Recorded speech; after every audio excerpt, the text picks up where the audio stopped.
From Cornwall to Birmingham and Johnston and Bexhill, here's Ruben Spire on the radio. Hello to Emma Howett. Music, how are you today? Hi, Ruben. I am very well. How are you? I'm very well, thank you. So can you tell me, how have you been a singer-songwriter for? I have been writing songs since I was a teenager.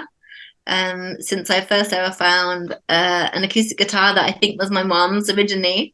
And it's a nylon strung thing that said España, actually. That's another thing it said, España, in the hole, had a sticker in there. So I wrote a song called España. And then I've been writing songs ever since then. I've never stopped. They may have improved in quality since that time.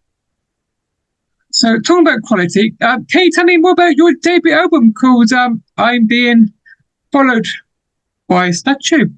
Yes, my first album in 2019.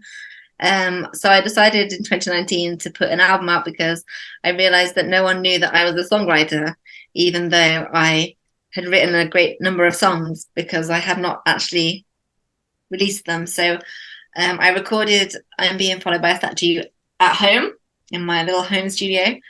And it took quite a long time to narrow down the songs. And eventually it was released in March 2019.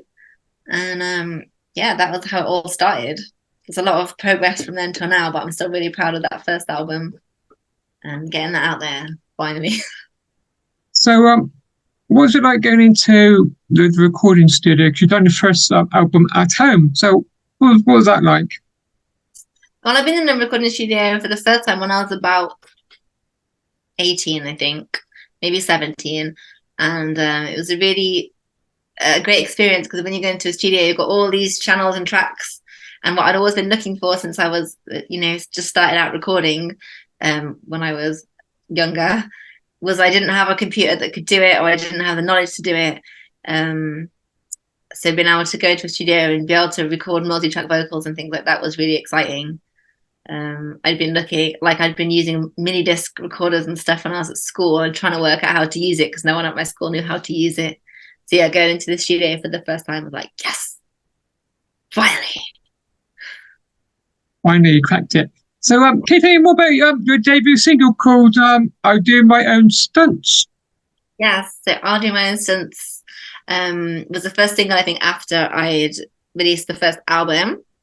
And that was inspired by I saw a news article about a guy on Reddit who had had his settings on private for 3 years, and he didn't realize that no one was replying to his posts because his posts weren't visible. He just thought he was really unpopular. So that's why it goes. I spent 3 years talking to myself at the beginning of the song. And we made a little video for that as well, actually. If you go on YouTube, there's a video for I'll Do My Own Stunts.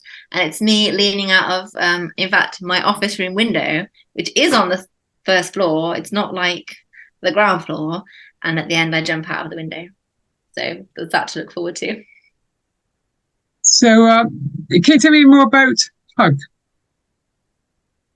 About what, sorry? Hug? Hug, yeah. Okay.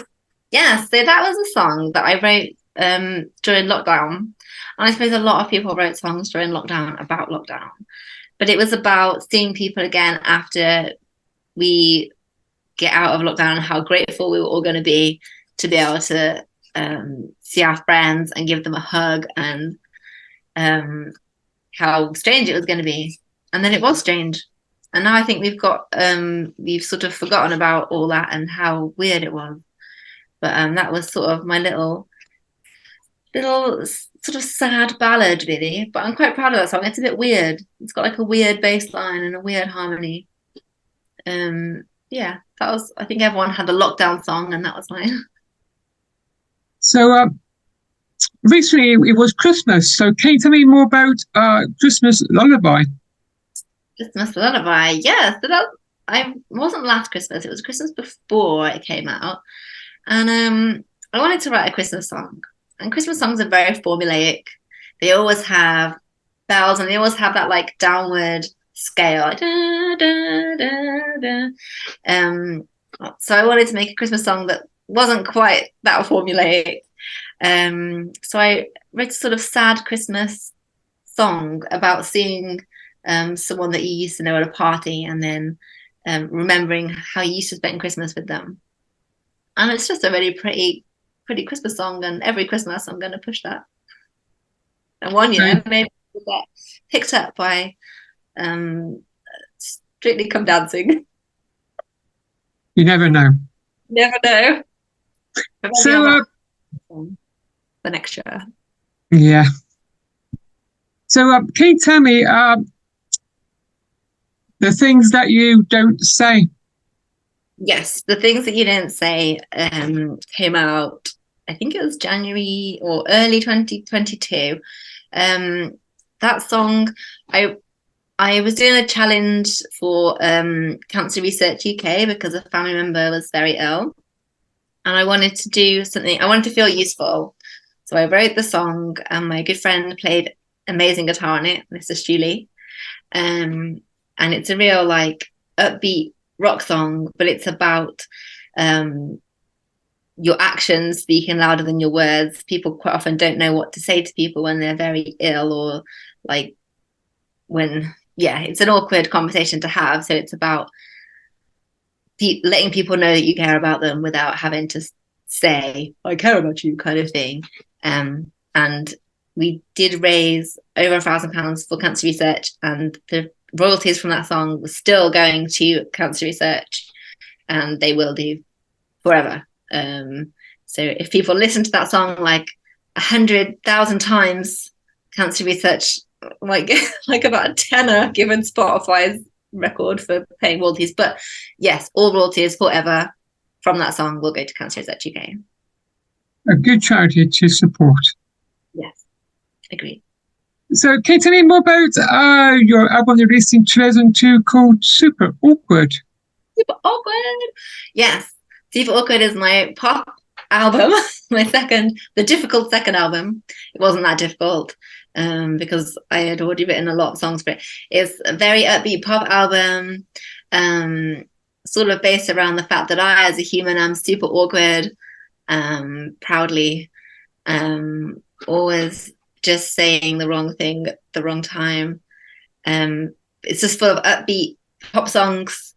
There's a couple of like sad ones on there because otherwise it wouldn't be an album. Cornwall to Birmingham, again, there's a lot of bass lines to play by my friend Julie. Spire on the it's just a classic pop album. I'm really, really proud of it. So, sorry. So, can you tell me more about I Don't Want to Miss a Thing? Yeah. So last year I was playing around just for fun one Sunday, and I thought I'd heard I think it was a wedding band had done like a take on I Don't Want to Miss a Thing, and it was like acousticy, not like the original. And I thought that's interesting. So I started playing around with it on my computer just for fun. And I came up with this quite nice, interesting poppy version of it. And I thought, I think I might release that. So I did. And that's, again, just for my own entertainment. And one of my friends said, I hate that. Oh, that's not good. It's fine because the song is very divisive. Divisive, is that the word? When you either love it or you hate it, because it's originally such one of those power ballads that's like, is it a bit cheesy? And the answer is yes, it is a bit cheesy. And that's okay. So I've released that and it's out there, and you can either love it or hate it, and that's fine. So do you prefer the studio sound or the acoustic sound? I don't think I can say I prefer either, really. I like to do both. They both have their place. If you like a nice chill Sunday vibe, you like a bit of acoustic. It's nice. And then when you're feeling a bit more, want a bigger sound. So I can't say I prefer either. I like both. What a very balanced answer that is. So I see you got your guitar behind you. So what guitar have you got? Oh yes, I've got it's a Faith Venus. Mine is the Naked Venus, which is the like it's not got any lacquer on it, I think. And I've had that for about 4 years now, and it's really nice. It's the nicest guitar I've ever had. It sounds lovely. It plays lovely. Yeah, that's what I've used to record all of my most recent album, and I use it for gigging all the time. So, Recommend. do you just play the guitar, or do you play any other instruments? I play guitar and I play other instruments just to like a functional kind of level. So when I do my recordings, I often do play in the parts, but if I want something really like a really good melodic guitar line or something like that, I will ask a friend to play it for me. Yeah, I can functionally play maybe a bit of keyboard, a bit of bass. I can play the flute a little bit, but not to like a fantastic level. If I ever get very rich, I'm going to have some guitar lessons, and then I'm just going to come out one day and shred a solo, and everyone's going to be like, "What?" I mean, everyone will know that I've had lessons one day. One day. So, can you tell me more about your latest single called TV Yellow, released on the 23rd of February? Yes, TV Yellow is going out on the 23rd of February. That's a song that originally the recording started at it was the beginning of lockdown. I had like an EP launch and everything planned for this, and it didn't go ahead because of lockdown. And it got delayed for various reasons that I won't go into now. And yeah, it's a very retro sounding song. It's got really retro drum sounds on it. It's got sort of those shadowsy guitars, I guess is the word. Like, yeah, it's quite 60s sounding, and I'm really proud of it. I can't wait to finally play it to everyone. So, can you tell me more about your latest EP that's been released on the 15th of March? Yeah, it gets flooded. I have the artwork here. I painted this. I'm not a painter, but I painted this lovely piece of a tree being flooded. So this is a 3-track EP. It's again songs that were recorded around the same time or started recording around the same time as TV Yellow, as TV Yellow is on the EP. And they're very produced, like big sounding songs. But they're three of like some of my best songwriting, I think. Quite different from my other albums that I've got out. But yeah, I'm very excited to finally play it to everyone. So, are you going to be releasing any new music? Yes, my plan is to release at least a new song every month in 2024. That's a bit of a lofty ambition, but I'm going to aim for that. Just to sort of keep the momentum up, really. I've got a single called Gene Wilder. That's probably going to be my next release after the EP. I've got a single called Oh How Things Have Changed, and I'm also working on an album with the studio in Pewdley. So we've got 5 tracks in progress so far with them. I'm not exactly sure when that album is going to be out, but yes, there's lots and lots of songs coming up. So, can you tell me more about what gigs have you coming up very soon? In February, I've got one at Paradiddles on the 23rd, which is the day of the single release. So I'll definitely be playing TV Yellow at that gig. The day after, I've got one in Worcester at the Ale Hub. And then in March, very excitingly, I'm supporting Tony Wright from TerraVision at Katie Fitzgerald's in Stourbridge. And yeah, I've got lots of gigs coming up, and I'm hoping to get lots more gigs booked in all over the place. So that's the plan. So can you tell me what's it like being an independent artist? Because you're a full-time artist now. Yes, from January the 1st, I'm a full-time independent musician, which so far has been really fun. I'm loving being an independent musician. I'm doing music all day, every day, which is what I really wanted to be doing. And I can't recommend it enough. But it is difficult.